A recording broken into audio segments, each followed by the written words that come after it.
I'm really excited to talk to you about speedscaping. It's been a lot of fun for me, and I hope you safely join in.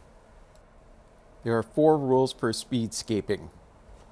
First, use regulation handcuffs. That means it's in use by some police forces.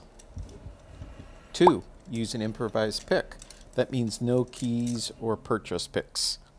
I'm Parker for life. 3, escape as fast as you possibly can. And 4, unlike Fight Club, do talk about speedscaping. I just got my Parker tool a few days ago. Got inspired by fellow pickers and went for it. After spending about 40 minutes figuring out my Peerless 700Cs, this is my first recorded attempt.